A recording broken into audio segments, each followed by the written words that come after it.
यदि आप नए हैं तो इस चैनल को सब्सक्राइब करें और डिक्टेशन का अभ्यास करें। डिक्टेशन शुरू होता है 5 सेकंड में।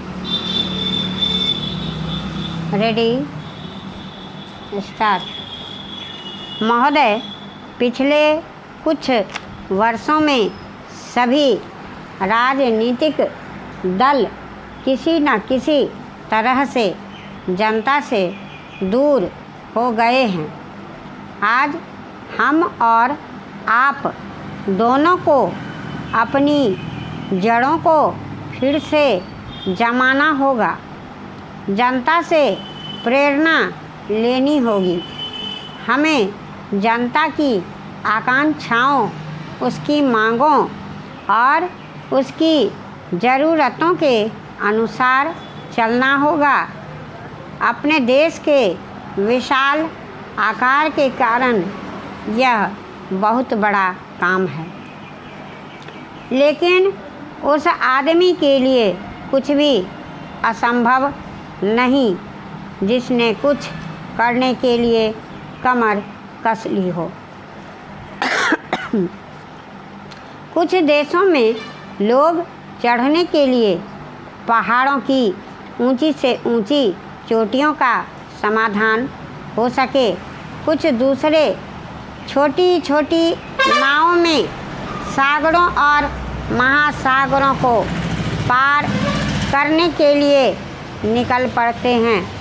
ये सब असाधारण उद्यम हैं, किंतु हमारी चुनौतियां तो हमारे दरवाजे पर ही दस्तक दे रही हैं। हमें ऊंचे ऊंचे पर्वतों पर या गहरे सागरों तक जाने की आवश्यकता नहीं। हमारे हर गांव में गरीबी है और घर घर में जात पात है। ये वे पर्वत हैं जिन पर हमें चढ़ना है, और यहाँ वे महासागर हैं जिन्हें हमें पार करना है। मुझे मालूम है कि हम में वह शक्ति है। मैं जानती हूँ कि हम में क्षमता है, बस सवाल है करने का। और मैं आशा करती हूँ कि यह सम्मेलन उस दिशा में ले जाने वाला एक छोटा सा कदम होगा। आदमी के चंद्रमा पर पहुँचने के बाद किसी ने कहा था कि वह कदम रखने वाले के लिए छोटा सा कदम है, किंतु मानव जाति के लिए बहुत बड़ा कदम था। अतः मेरे ख्याल से आप कह सकते हैं कि आपके लिए यह छोटा कदम होगा, लेकिन यदि आप सफल हुए तो भारत के लिए यह महान कदम होगा। मैं आशा करती हूँ कि आप इसे ध्यान में रखेंगे और दूसरों में उत्साह पैदा कर सकेंगे, क्योंकि किसी भी तरह की उपलब्धि के रास्ते में सबसे बड़ी बाधाओं में से एक है हमारे बुद्धिजीवियों, हमारे पत्रकारों इत्यादि में व्याप्त अविश्वास या संदेह वृत्ति। इस बाधा को हटाना होगा। हमें उत्साह को बहाल करना होगा और उससे उत्पन्न होगा वह साहस, धैर्य और संकल्प शक्ति जो उन बहुत सी चीज़ों की प्राप्त करने के लिए आवश्यक है, जो हमें प्राप्त करनी ही चाहिए। बुद्धिजीवियों ने सदा स्वाधीनता संग्रामों और क्रांतियों का नेतृत्व किया है। जब कभी राजनीतिक जीवन और बौद्धिक जीवन में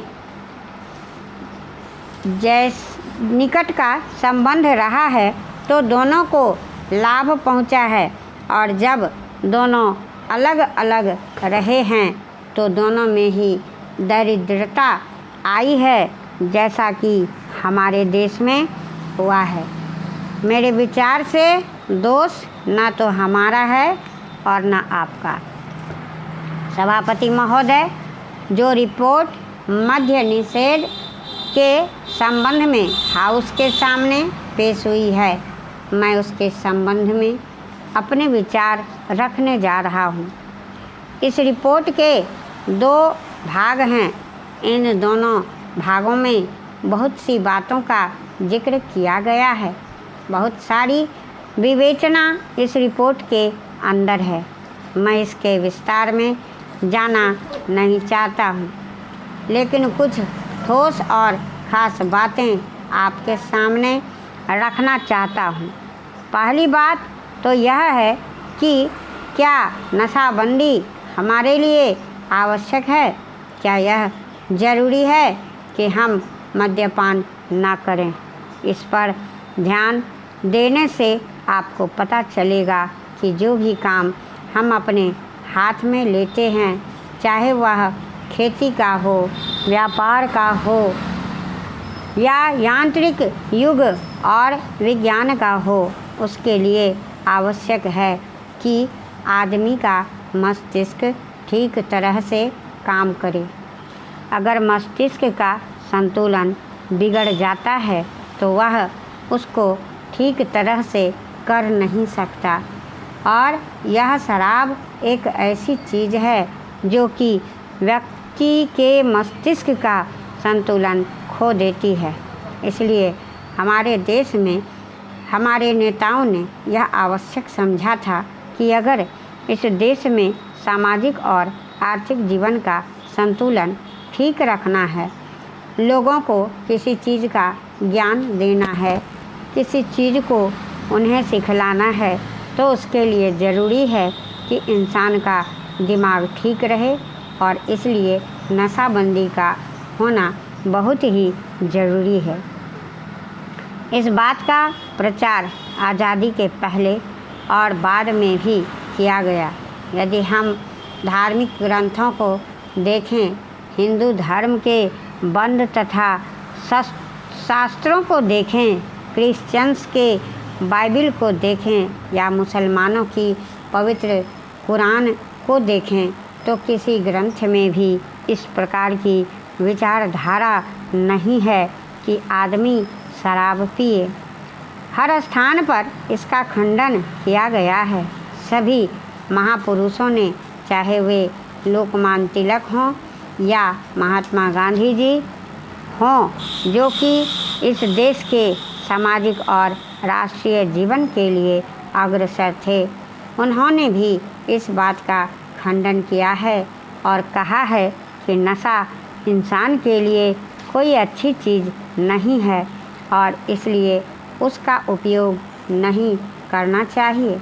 मैं आपके द्वारा इस सदन का ध्यान दिलाऊंगा कि नशाबंदी को जहाँ जहाँ भी ढील दी गई है, वहाँ पर देखने से पता चलता है कि हालत कितनी खराब हुई है।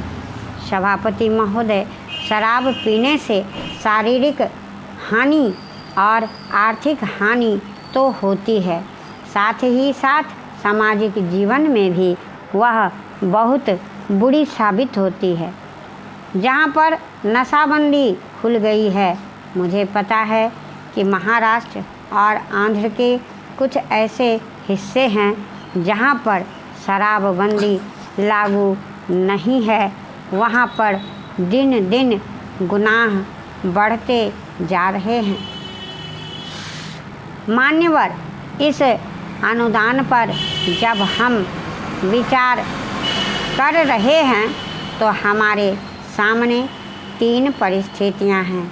नक्सलवादी किसान विद्रोह, देश के अमुक भागों में अकाल की काली छाया और आंदोलनों की बढ़ती हुई लहर।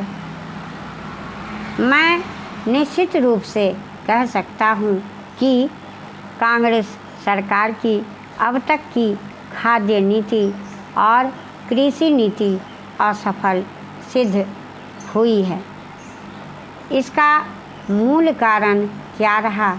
कारण केवल एक रहा है कि क्रांतिकारी भूमि सुधार अब तक 23 साल के अंदर भी नहीं किए जा सके, जबकि स्वतंत्रता प्राप्ति के 5 वर्ष में वे कर दिए जाने चाहिए थे।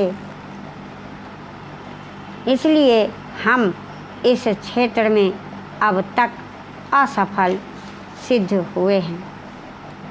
राष्ट्रीय स्वतंत्रता और संग्राम के